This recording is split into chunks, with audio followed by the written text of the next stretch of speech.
ایک دفعہ کی بات ہے کہ جنگل میں چینو چڑیا اپنے پریوار کے ساتھ رہتی تھی۔ اس کا پتی بنٹی چڑیا روز شراب پی کر گھر آتا تھا اور چینو چڑیا کو بہت مارتا تھا۔ ایک بار بنٹی چڑیا ٹلی ہو کر گھر آتا ہے اور چینو چڑیا اسے کہتی ہے، بنٹی جی آپ روز پی کر کیوں آتے ہیں؟ آپ سارے پیسے اپنی شراب اور جوئے میں اڑا دیتے ہیں۔ آپ کو اپنی صحت اور اس گھر کی تو پرواہ نہیں ہے، پر اپنی بیٹی چنکی کے بارے تو سوچئے، وہ بڑی ہو گئی ہے، کیسے ہم اس کی شادی کریں گے؟ آپ تو کوئی کام کرتے نہیں اور جو پیسے میں کما کر لاتی ہوں وہ بھی آپ مجھے مار کے لے لیتے ہیں۔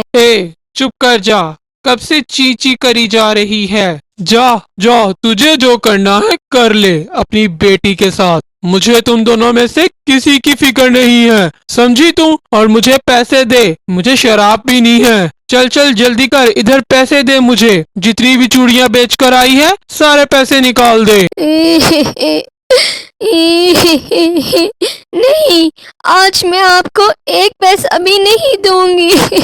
بس بہت ہوا، میں یہ پیسے اپنی بچی کے مستقبل کے لیے جمع کروں گی۔ آپ اور آپ کے شراب کے لیے تو بالکل پیسے نہیں دوں گی میں۔ اتنا سن کر بنٹی چڑیا چینو چڑیا کو پھر سے مارتا ہے۔ تو مجھے پیسے نہیں دے گی؟ مجھے کتنی زبان چلنے لگی ہے تیری زبان تو آج میں کاٹتا ہوں، تو مجھے نہ کرے گی؟ تیری ہمت کیسے ہوئی؟ وہ چینو چڑیا کو اور مارتا ہے اور اس سے سارے پیسے چھین کر لے جاتا ہے۔ بیچاری چینو چڑیا اپنی بیٹی کو گلے لگا کر روتی ہے۔ ایسے ہی کافی دن گزر جاتے ہیں۔ یہ بیمار رہنے لگی تھی کہ ایک دن چینو چڑیا اپنی بیٹی چنکی سے کہتی ہے، بیٹا اب میری طبیعت ٹھیک نہیں رہتی۔ مجھے تیری شادی کی فکر رہتی ہے، میرے بعد تیرا کیا ہوگا؟ کون تجھ سے شادی کرے گا؟ تیرے شرابی باپ کو تو تیری کوئی فکر نہیں، تو کیا کرے گی میرے بعد؟ چینو چڑیا یہ باتیں کر ہی رہی ہوتی ہے کہ تبھی وہاں سونی کبوتری آ جاتی ہے۔ کیا حال ہے چینو بہن، کیسی ہیں آپ؟ یہ آپ کی بیٹی چنکی ہے نا؟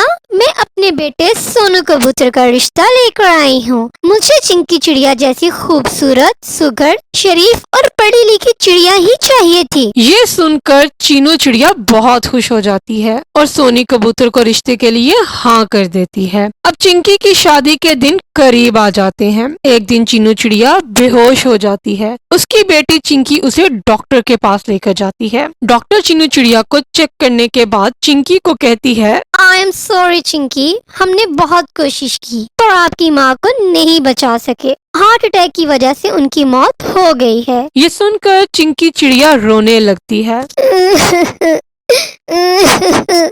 یہ سب کیا ہو گیا ماں؟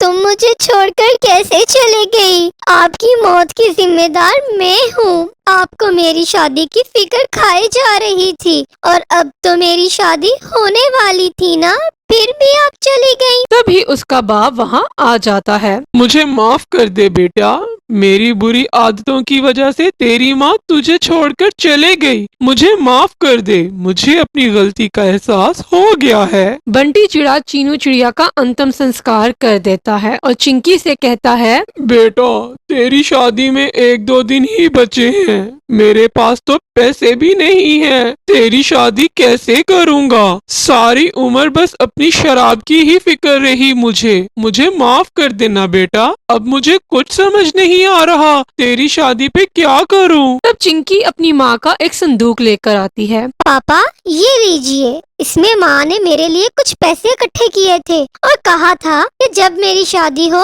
تب میں اسے کھول کر دیکھوں، یہ لیجئے۔ بنٹی چڑیا اس صندوق کو کھولتا ہے، اس میں پیسے اور ایک خط پڑا ہوا تھا۔ چنکی بیٹا، یہ پیسے میں نے بڑی محنت سے تیری شادی کے لیے اکٹھے کیے ہیں، اگر مجھے کچھ ہو جائے تو ان پیسوں سے تو اپنی شادی کر لینا۔ تیرے پاپا کا تو پتہ نہیں وہ تیرا ساتھ دیں گے بھی یا نہیں۔ وہ خط پڑھ کر دونوں رونے لگ جاتے ہیں۔ چینو تم جاتے جاتے بھی اپنی ماں ہونے کا فرض نبھایا ہے اور میں اور تمہاری بیٹی یہ قربانی کبھی نہیں بھولیں گے اور میں بہت شرمندہ ہوں، مجھے معاف کر دینا۔ پھر ان پیسوں سے بنٹی چنکی کی شادی کروا دیتا ہے۔